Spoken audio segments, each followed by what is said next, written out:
from Redefine Parenting. I want to welcome you to Spanglish World Network and her network on Zingo TV, channel 250 and 251. Please remember to download both the Zingo TV app on the respective app stores and iOS and Android devices.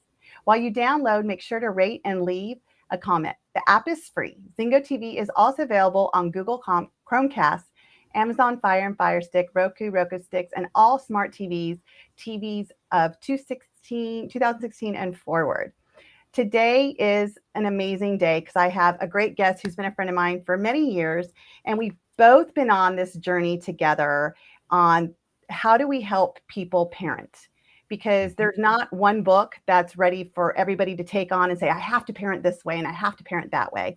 And one thing I love about Jeremy is that we see things the same, we see things differently, and we see what works for our children. And we're both parents and we're both parent coaches and we're both authors. And so it's a great pleasure to have Jeremy on today for us to have this great discussion on, and I know he doesn't like this word trigger, and he'll talk about that in a minute. And why do our kids trigger us? There's a lot of insecurities we have as parents that we see in our kids that trigger us. Sometimes we see something that a wound or something that we haven't resolved in our life.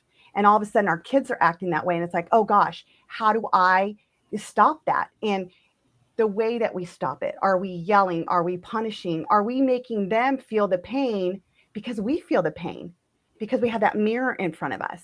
So this is some of the things that Jeremy and I are going to have a look at and talk about. And again, this is our opinions. We're not licensed therapists.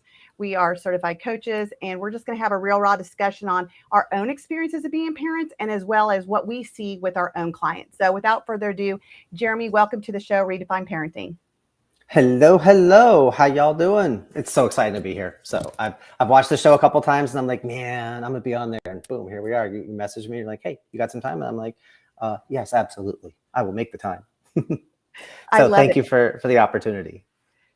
So let's start out with, like, I know that when you and I were having this talk, I know that we both understand this.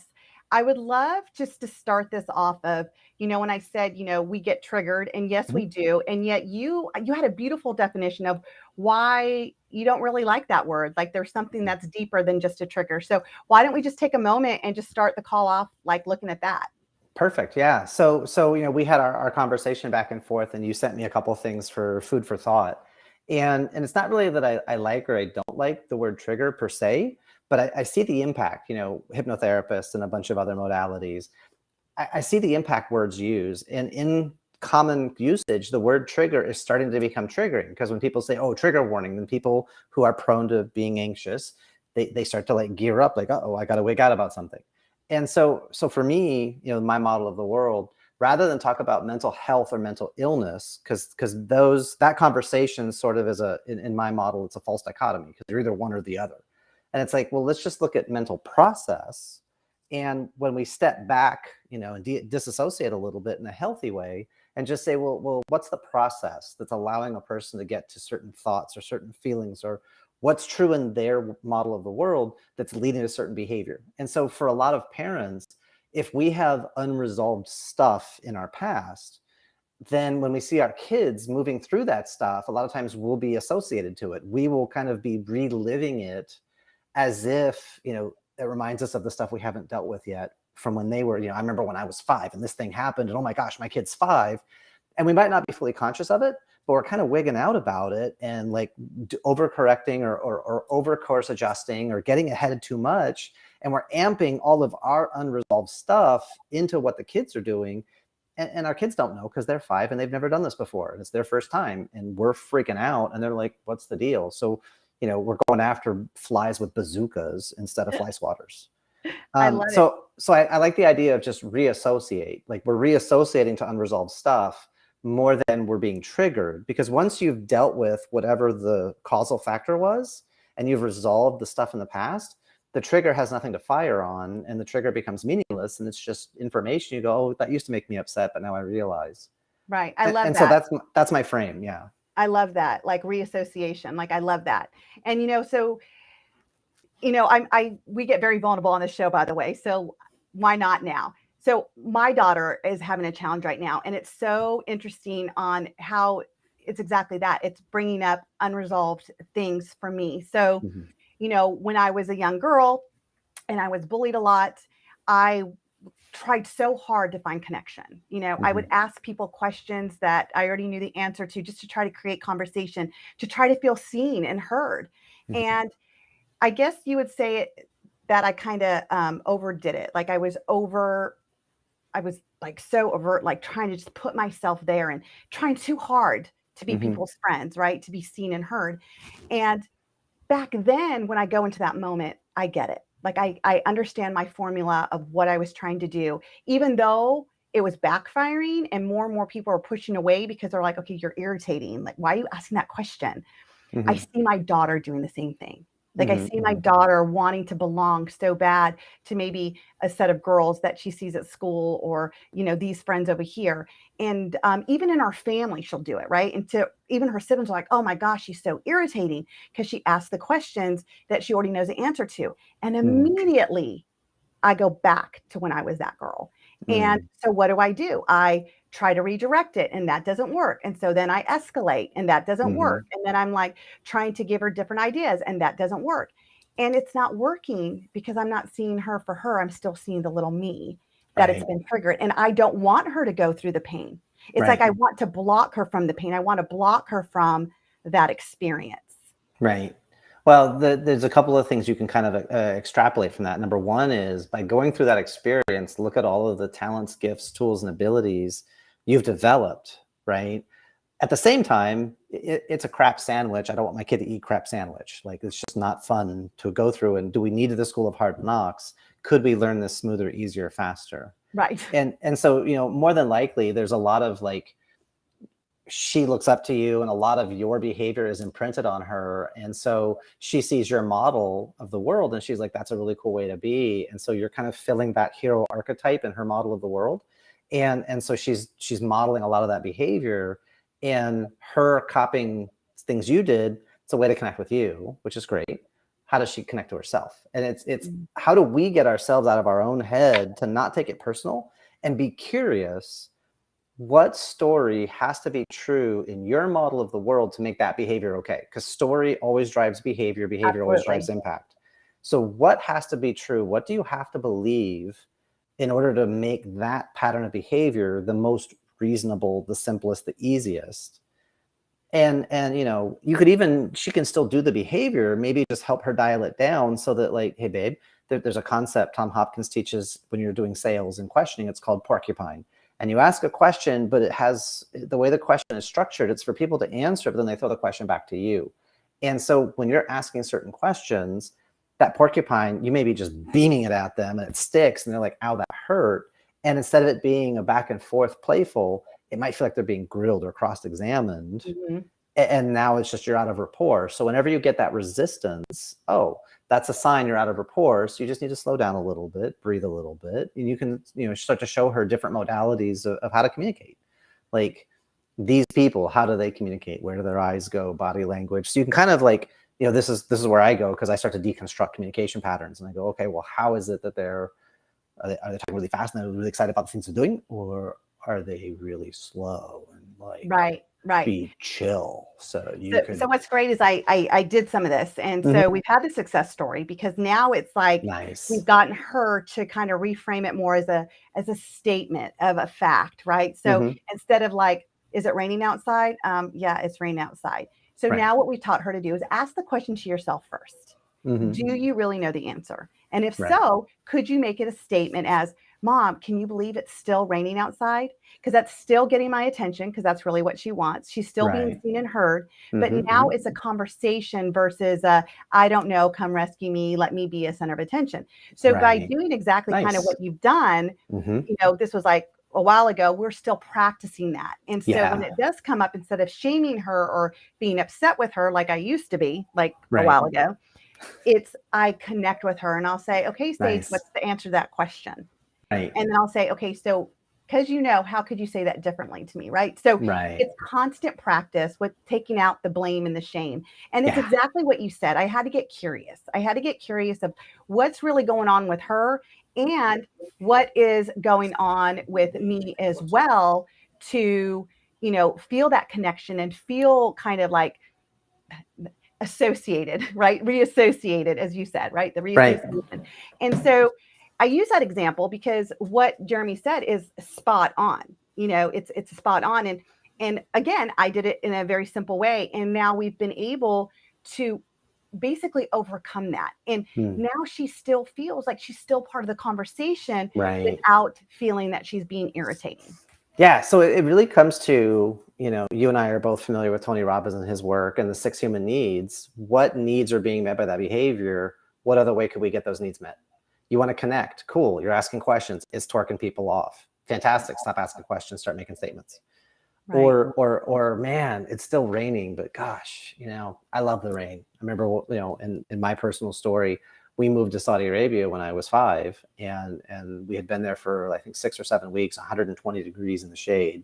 Then we went to Germany for 2 weeks, and it rained every freaking day. Everything was green and growing, and the smell of it. And so for the rest of my life, rain has just always been like, it's an association of just like peace and tranquility. And I love 40, 50 degrees and rain. And people are like, the weather's miserable. And I'm like, nah, dude, this is like beautiful weather. And then I have the story I can connect in. And so when you have those little vignettes that you can share with people, you can build those over time, right? And now you can ask them, what's a time when the rain was like, I'm really curious. When was there a time when the rain was like amazing to you or really frustrating to you? And you can begin to have like totally different kinds of conversations. Now, depending on she's in middle school, high school, that'll be a little weird, but college and beyond, that's a great opener to a fantastic conversation for networking. So, well, lucky for her, she's 10 years old, so she gets to learn and grow through this. Yeah, sweet.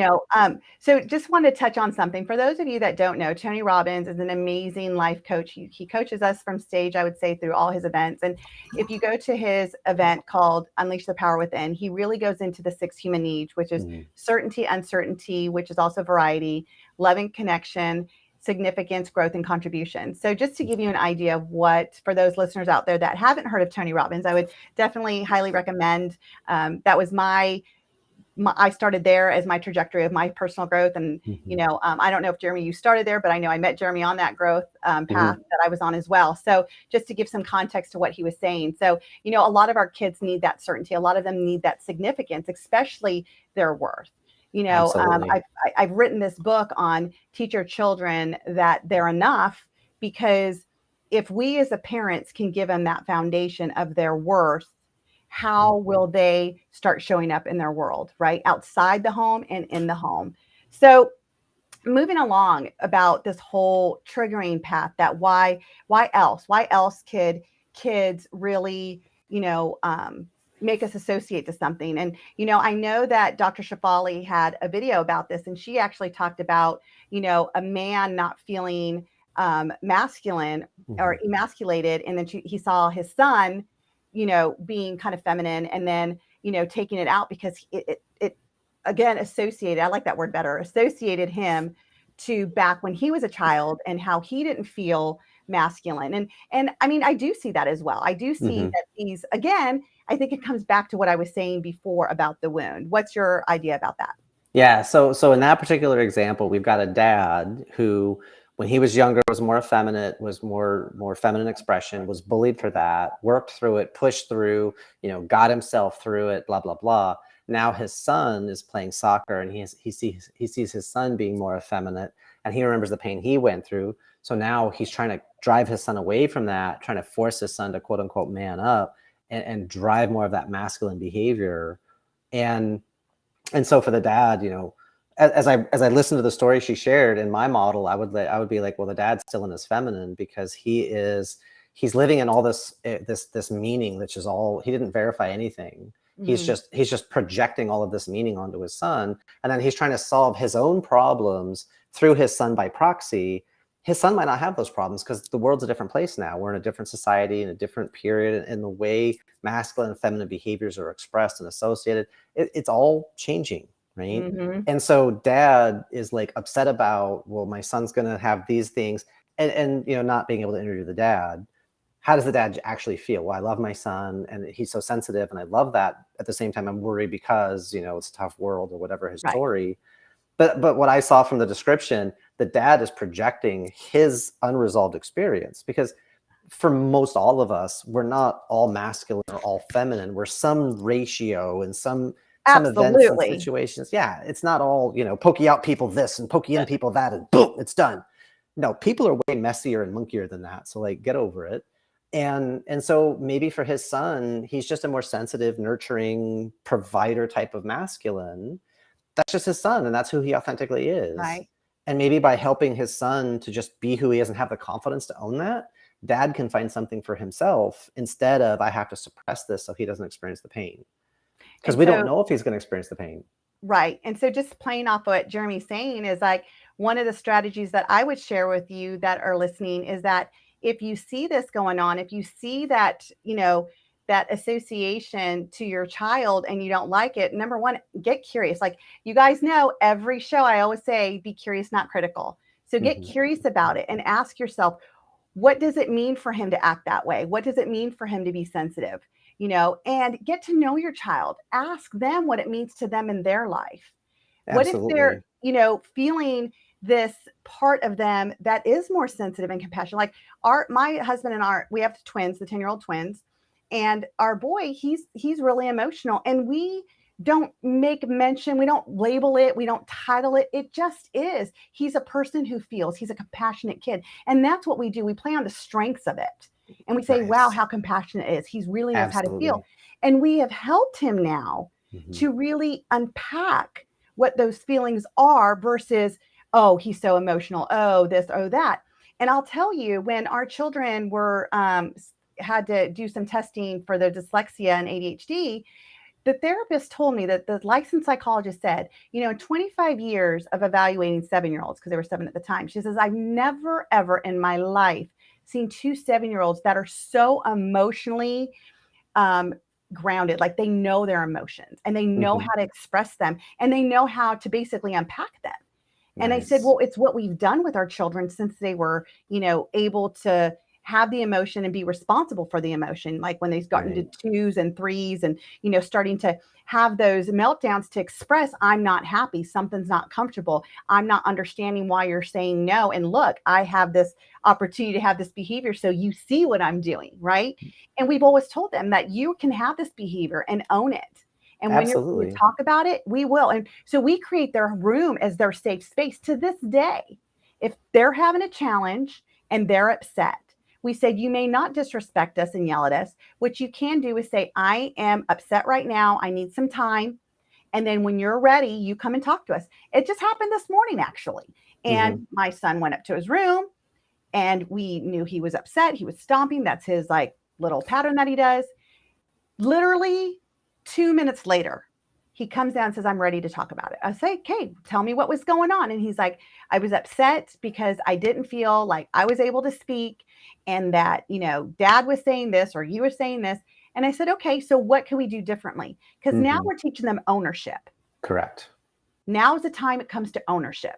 So I rather focus on that with my child who's oversensitive than labeling them going, oh gosh, he's going to be too feminine. Like but even oversensitive compared to what? A brick? Right. I mean, what are we comparing this to? Because there's no absolute in human behavior. There's a giant, huge range. I think of it like quantum states, and there's like, when you study quantum chemistry and quantum mechanical stuff, it's like, well, the electron is here 90% of the time, but occasionally it's wonky and out where we didn't expect it. And when you start to live in that field of probability, it's like, well, usually kind of in this area, but not always. And so you've hit on something really key, I think, that we want to bring forward to the audience. When you are in a very strong emotional response to something, usually there is some level of judgment. And whenever we're judging, we kill our ability to stay in rapport, which destroys our ability to influence. If you are judging someone, you cannot influence them other than through force, threat, intimidation, through violence or implied violence. You're not going to have influence, right? I can get things to happen. I used to do birthday parties in my Kung Fu school when I had it. And I'd have these kids I don't know. And within an hour and a half later, I'm making a mess and they're racing each other to clean up my mess. And the parents are looking at me like, how'd you do that? And I've got anywhere from 5 years old to 15 years old. Well, because we're in rapport, because I made it fun, because I caught their attention in a different way. I speak to them in a way most adults don't. So I'm doing a lot of these little things to build rapport with them. Always easier with strangers, by the way, always harder with your kids because you have expectations. But whenever you're judging, you kill your ability to influence because you break rapport. So I would offer, instead of judging, evaluate. And that's how you stay curious, which is what you said perfectly. Stay curious by evaluating. I see what you're doing and I see the impact. And I don't think it's getting you where you want to go. That's really interesting. Fascinating. What leads you to that process? And just, you can kind of put on your disassociative hat for a second. And this, whatever behavior your kid is doing, there's a reason for it. Human beings are always reasonable. Even if it's the dog made me do it, that's a reason. So we got to find what's the reason. You understand the reason, you can begin to change the reason. You change the reason, AKA story, you will always change the behavior. Because they have room to breathe, because they have room to exist. When you don't make your kids wrong for where they are, but you can say that's not okay. Hey, I love you, but this behavior is not okay. Take a deep breath. It's okay to feel what you feel, but that's not an excuse to yell and scream and throw things at the cat. The cat didn't do anything. Take a deep breath. It's okay. Right. And then what we would do is, based on the age of the kid, you've got, Autumn, or Evie is 7. So she's got 7 minutes. Like, go up to your room. You got 7 minutes. Then we'll check on you. But you got 7 minutes. Just chill out. Take a deep breath. Get back to center. It's cool. You're allowed to be upset. Mm-hmm. But what's going on? What drove that? It's all dominoes, right? And when you figure out what the dominoes are, just pull a couple out and things don't explode anymore, because you can interrupt the patterns. Right. But we got to identify it. And that's where our strong emotion is, because we're jumping from the beginning of the pattern. We're jumping to the end, and it's going to mean for their whole entire life. And they're going to be, and it's like, hold on. They're 5, they're 7, they're 15, breathe. Yeah. When I used to work with families 23 years ago, and I was learning in school, and I was doing my bachelor's degree, and there's like this, the right way to do it, right? Textbook way, best practice is what they would say.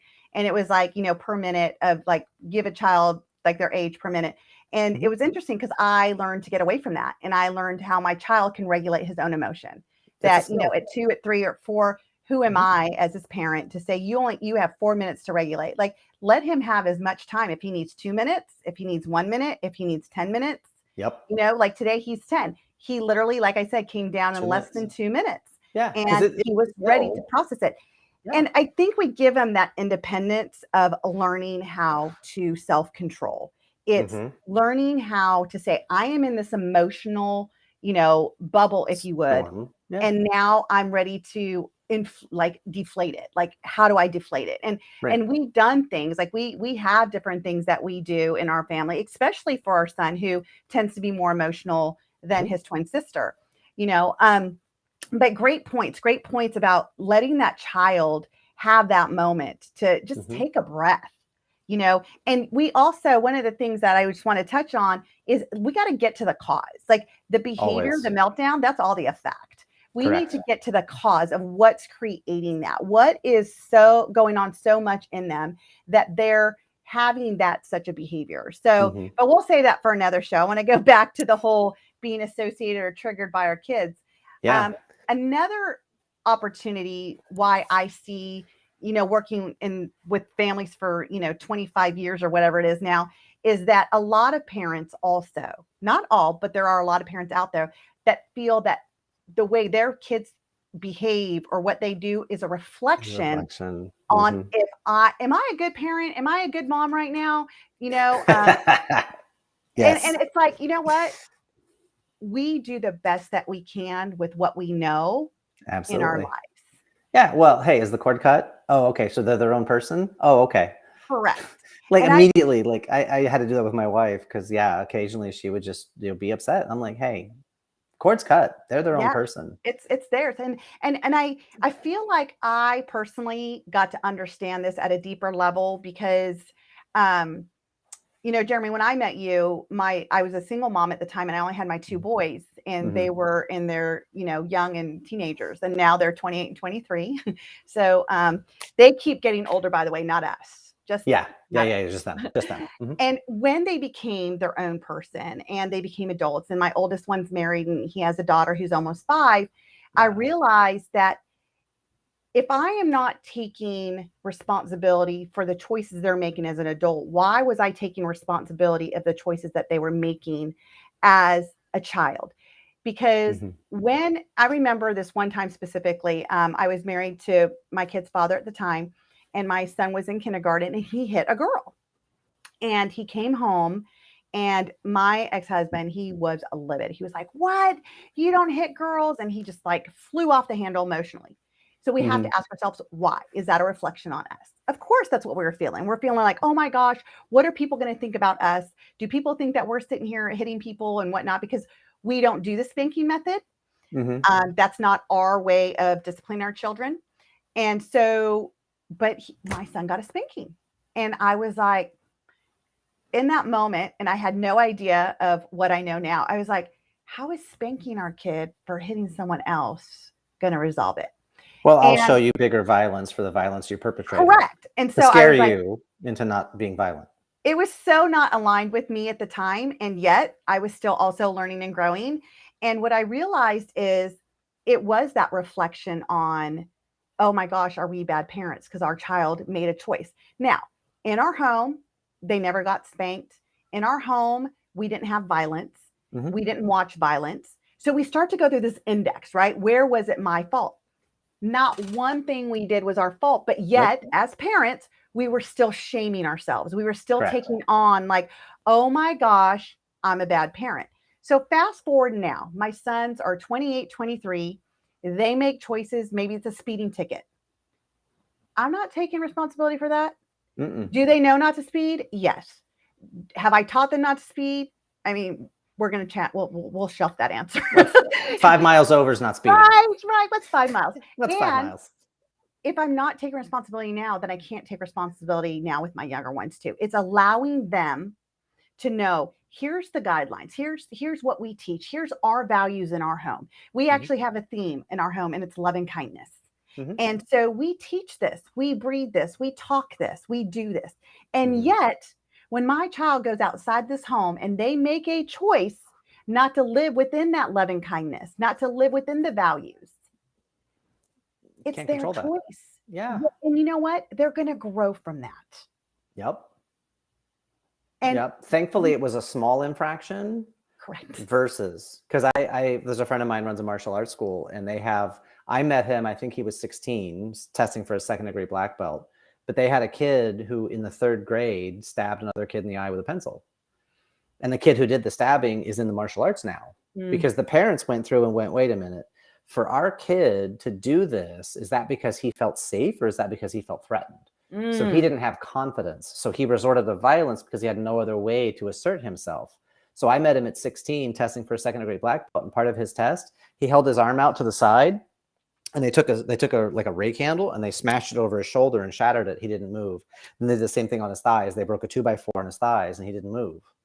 And it was the idea of the resilience, the strength, the confidence that I can take things and it doesn't bother me, it doesn't affect me because I have something bigger and stronger inside of me. So they went into that behavior, and he's afraid. We need to get him not afraid. We need him to have confidence. And so they went into how to have other ways to handle so that violence isn't the only way to power. I can use my words. I can use my force of presence. I can just use my body language. There's so many ways to express power when you have it. But usually the people that resort to only one expression is because they don't believe they have any other forms of power except violence. Yeah, So it's it's like, interesting. we got to give you more agency intelligently and in a social boundary, right? In a Right. code that there's a time and a place, and I will only fight to protect my life and the lives of others, not to And get my way. and what's great about the way that parents handle that. So the parents, what I'm hearing you say is not like, oh my gosh, we're bad parents. They're looking at the action going, okay, is he afraid Mhm. and he needed to protect?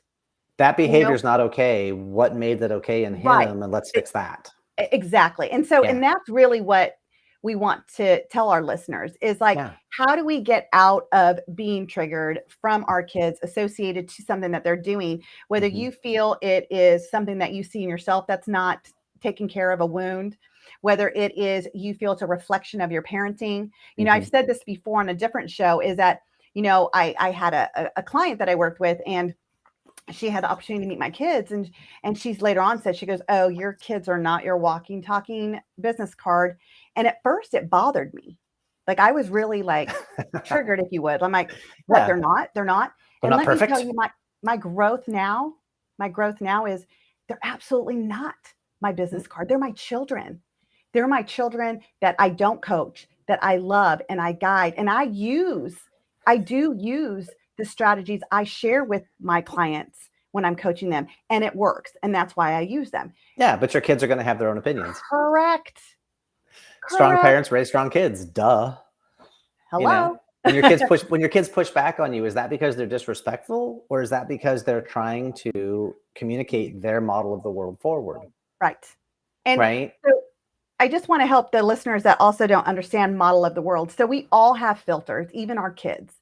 And every piece of information we delete, distort, and generalize that information. Yep. And because of that, whatever our filters are, our values, the way we were raised, the way we see the world, whether it's influenced by social media, our friends, our family, TV, the music we listen to, the stuff we watch, we have influences every day in our life that create that filter. And it's through those filters that we create how we see the world.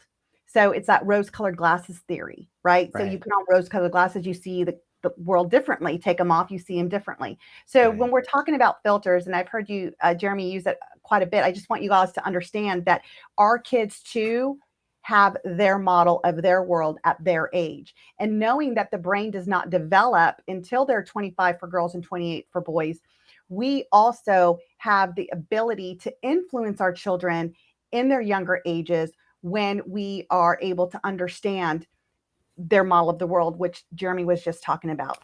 Yeah. And well, it's like to give you an example, when I was a kid, we moved to Dayton, Ohio. I was in second grade. I had already lived in Turkey. I'd already lived in Saudi Arabia. I had already been to the reclining Buddha in Thailand. I had already been to Snake Castle, which I think is in Greece. I'd already been to Italy. I'd already been to Spain. So that was my experience. I had been in more countries than most of my teachers in Dayton, Ohio at second grade, 8 years old.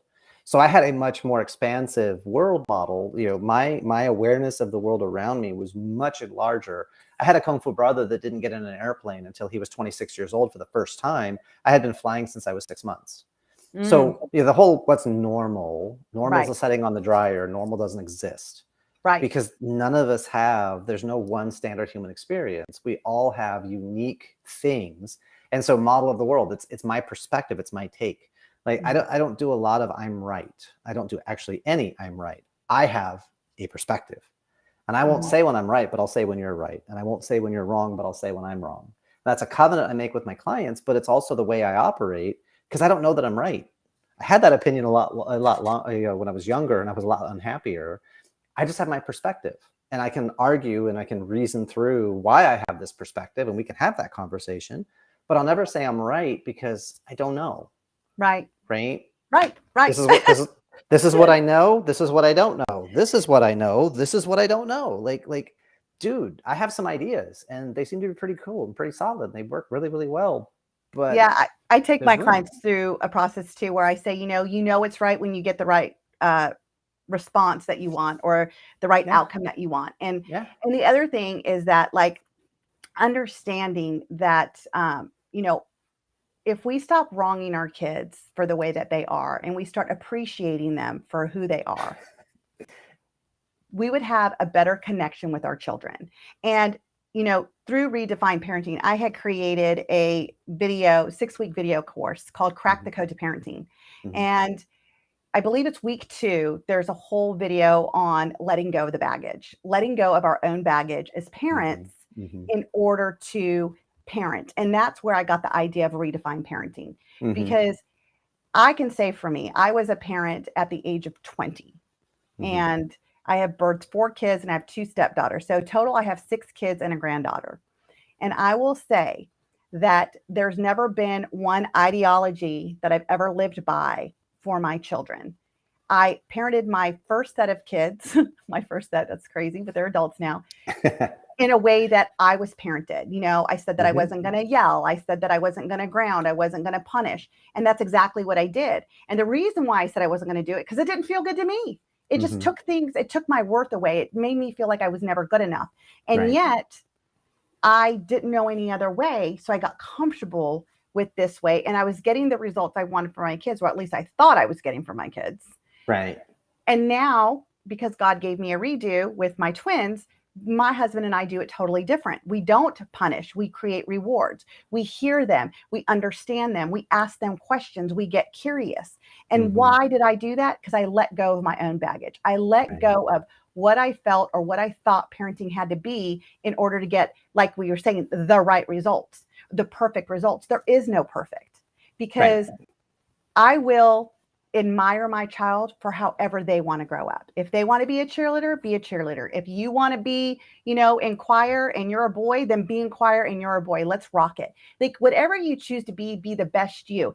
And that is what I had to realize, is getting out of what society thinks my children should be, what society thinks my parenting should look like. And I need to be the parent that each child needs. If that's a conscious parent for that child, if it's a helicopter parent for that child, all my children have different personalities and different needs. And I will be the best parent I can be when I can identify how to connect with each of them.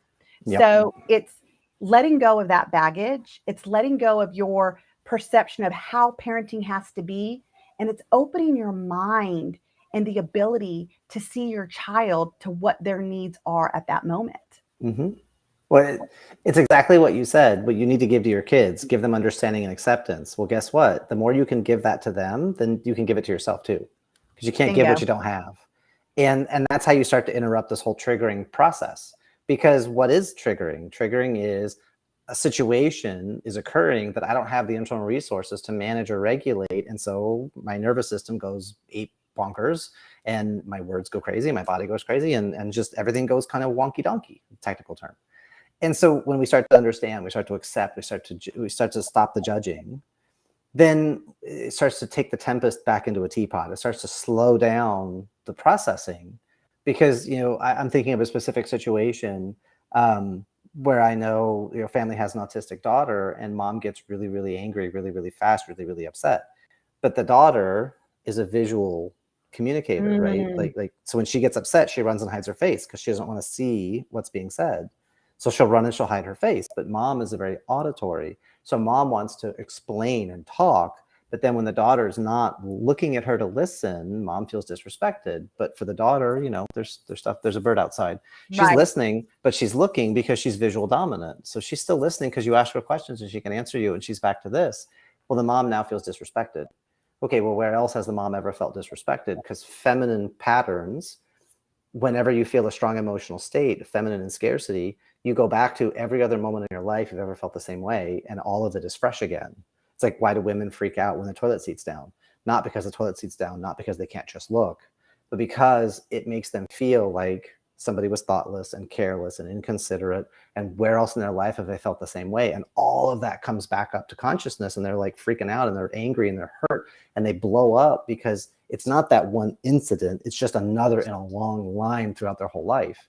And so it's like, take a deep breath, slow down, take a step back. Did they really mean it this way? Did they really? And then I train my son and myself, like, we always, when we pass a bathroom, we look, is the toilet seat down? Because we just build disciplines to not have that fight. Duh. It's like, dude, just, but for her, for that particular mom, she has a very strong style of communication, and her daughter is diametrically opposed. And so it's like, well, I can make the 4-year-old wrong, or I can learn their communication channel. Either one's a choice. But if I'm gonna make my child wrong for how they communicate, and then I'm gonna hammer on them and I'm gonna give them pain, I can begin to predict where we're gonna be in 10 years, and that child is now 14 and has been made wrong for how they communicate and how they process for the last decade. I can tell you where your relationship is going, and it's not gonna be a healthy, one big happy. No, it's not. Absolutely not. So suppressing them, that's one strategy, but it's gonna lead you somewhere, versus, well, you're the adult, you could understand them. Right. No, I totally hear that. And, and again, it's looking at, if your child is making you associate, like going back to like my daughter and asking those questions where she already knew the answer. And when it triggered me, what it made me realize is that was something else that I still needed to work on. Like, don't be afraid. Like, I tell everybody, my kids are my biggest lesson every day. I see something in me. I realize something I can do better. Because every day I'm making better than it was yesterday. Like, that is my morning question. How can I make today better than yesterday? And so being open to see what shows up in my day. Did I get so frustrated today? What was showing up that I got that way, and what can I learn from it so I can be better? Letting our kids, as much as we are there to guide them, allow them to guide you, especially now in the world that we're living in. There's so much going on. There's so much conversation. And if we want our children to understand openness, the conversation needs to start at home.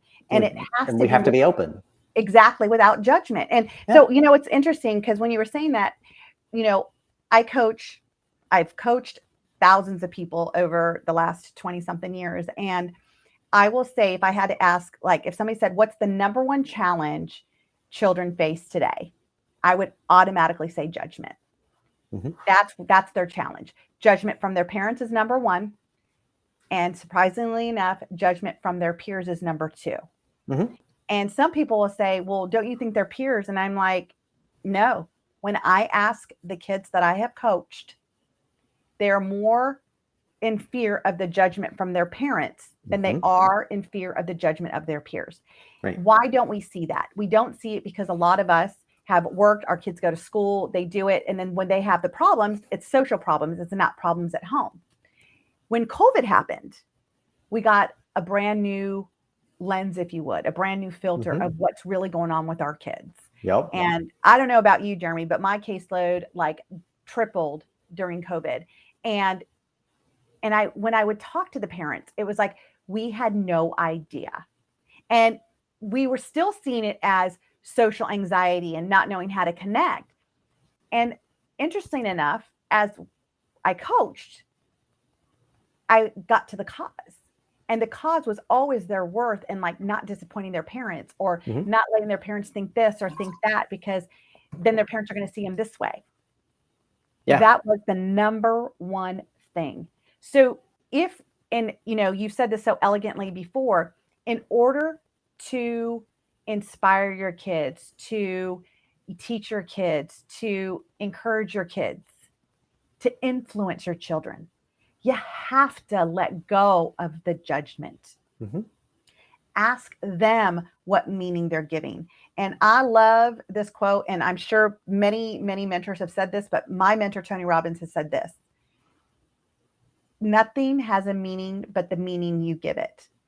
Same with your children. So another strategy I would offer the listeners today, when you get curious, when you give your child advice, take a second and ask them, what did you hear me say? Find out through their model of the world, how did they hear it, to make sure it's in alignment of what you are teaching, guiding, or saying in that moment. Because that is also one of the biggest disconnects I see with parents and their children, is that they give a direction, their kids say, okay, the parent said, did you hear me? They get a yes, they come home at 5:00 and nothing's done. And now it's World War II again. And the kids are upset because they did what they heard. They picked up their clothes from the bathroom. That's all they heard. Oh no, I've got a picked up story for you that was awesome. So I had a family in my Kung Fu school. We've got the whole family's in the program, but I've got a lot of tension between dad and son. And so they had a situation, and the son is just living like a pig, and he's a slob and all this stuff, all the judgment, right? And so mom and son are just at it all the time. And dad comes in, he's like, look, I'm sick of this. I'm tired of you and your mom fighting. That's it. I'm done. Pick up everything in this room and I'll be back in an hour. I want to see everything picked up. And dad leaves. Dad comes back an hour later. The room is the exact same. And dad blows a gasket, yelling, screaming, I can't believe this is the type of person you are. You just want to get in trouble. You don't give a toot about anything. And I mean, dad's just ripping in. And the kid sparks into his anger, and he goes right back at his dad finally. And he's like, what are you talking about? I did what you told me to. I picked up everything. And he goes over to the couch, or he goes over to the side of his bed, and he grabs this thing and he picks it up and he puts it back down. See, I picked it up. And dad, because I had been hammering on dad about some things, had a flash of realization. They were still dealing with a child brain in a 14-year-old body who's literal minded. I picked it up. And dad laughed, and he's like, okay, you have an hour one more time. I want everything put away. This is what I want it to look like. This is how I want it to be. I want this way. I want that way. And dad went through this whole big litany, left, came back, and he had exactly what he asked for. But it was because mom and dad had been parsing their meaning, pick up your room, and the kid had been picking up and putting down everything. not put away, not clean up, not dust, not vacuum, not keep it out, get your closet organized, get it nice and tidy. Like they weren't using the words they were using. The kid was listening to the literal container, but he wasn't being an obstinate teenager. He was still functioning in a child's literal brain. I heard the word you asked. I did the words you asked. And it was like this giant flash of realization. Oh crap, the words I'm using matter, because I'm creating metaphor and imagery with the words. Right. Yeah. Right. Calibrate, adjust, dial. I love all that, because that's exactly it. Kids are very literal. Their brains are not, the frontal lobe's not developed until they're adult. They don't have the executive functioning. They don't have the reasoning that we have. They don't see the long-term consequences that we see. I would say they get flashes of it, but it's not consistent. Like, it hasn't fully turned on, but that's why they drive us crazy sometimes. Cause like, you were so good yesterday. What is the deal? Why today are you? And it's like, well, because it linked in yesterday, but today it's just not, it's exactly. So it's firing off. That's what our frontal lobe does. It gives us that long-term understanding of like, this will happen long-term if I do this.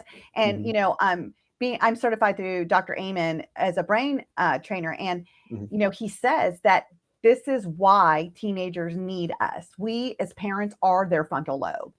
And basically, we need to help them have that executive functioning. We have to help them understand, because this helps their brain grow and have the understanding. So when their frontal lobe is fully developed, it's with they have the reasoning, they have the understanding, they have the executive functioning of how they have been trained. And it's funny because a lot of people will be like, well, but no, my kid understands, like, don't touch the stove, it's hot. I'm like, because they have a physical reaction to it. Like they get it. And it's they're trained because they're a creature of habit, if you would. Right. So, right. And when you start getting into strategy, it's all ephemeral constructs of the mind. Right. So it's a concept called laddering. We build our kids a ladder of logic for them to climb until it becomes a self-sustaining strategy that they run it now. Right. Yeah. And so that's why I say, ask your kids, what did you hear me say? Feed it back. The other thing is asking your kids also to say, what is it that you want from this? Like, that's the other thing, is that we just assume what the reward is. We just assume this is what they want, and we're not even asking them. And then we figure out, like, my kid's lazy, my kid's not motivated. Well, do you even know what your kid wants? Does your kid even know that you're striving for this over here on the right side? They're still way on the left side, and you don't know how to get them to match because the kid doesn't have your understanding. So the communication, and again, critical. That's where one of the like a lot of my parents say, I'm so triggered because they're so not motivated. I don't want them to be like my ex-husband. I don't want them to be like their brother, right? So there's a comparison. So the other strategy is take out judgment, right? Take out the comparison. Like, stop comparing your kids to anybody else but themselves. Right. See what's great in your child and see how to expand upon it. Learn what is it that they specifically want, and learn how to help them achieve it. And don't do it for them, please. Like, we have got to start helping our kids be more independent. And, last week episode with my friend Allison, we talked about how do you raise independent kids? It's not being that person to go do it for them. It's allowing them to do it with your guidance in that. And if you really look at all of this that Jeremy and I have been talking about, it tells you that there's no reason to feel your own judgment as a parent due to your children's behavior. And if your child's, making you associate from a past wound or something that's not resolved, ask a better question for yourself. Like, what do you need to do to resolve it so you can see your children through fresh eyes? See them through fresh eyes. Yeah, the key, I use the Enneagram Road, ROAD, because my name.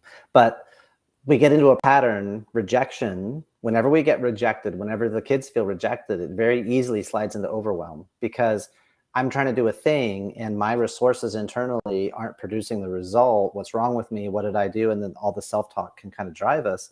But we get into overwhelm, and when we're in overwhelm, then we slide over into feeling anxious, because now we're trying to put our minds into the future and come up with every possible permutation of answer, which drains all of our resources. And now we're exhausted and we're nerfed.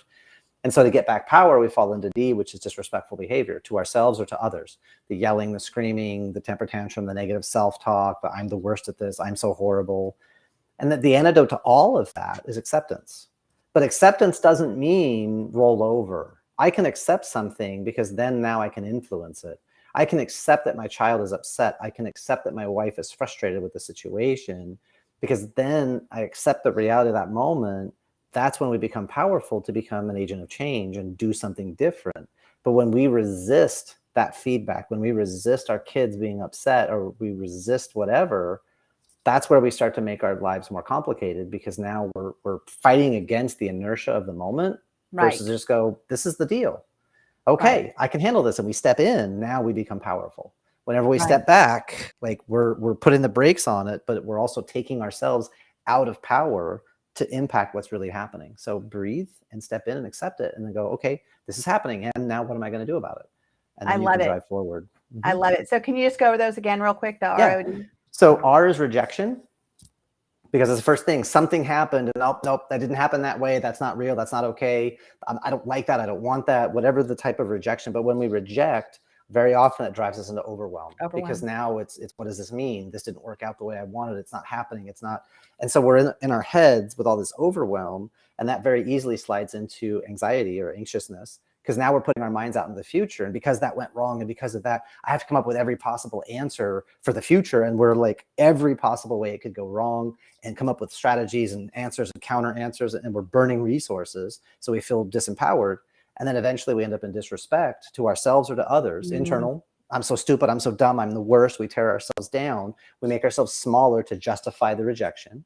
Or we disrespect other people. We make them wrong for their rejection of us or our gift or our offering. And, well, you're the idiot, you're not nice, and you're a poopy head, and you have stinky breath. And so we disrespect them, or we disrespect ourselves. And we can add drugs and alcohol and cutting and a bunch of other behaviors into quote unquote disrespect.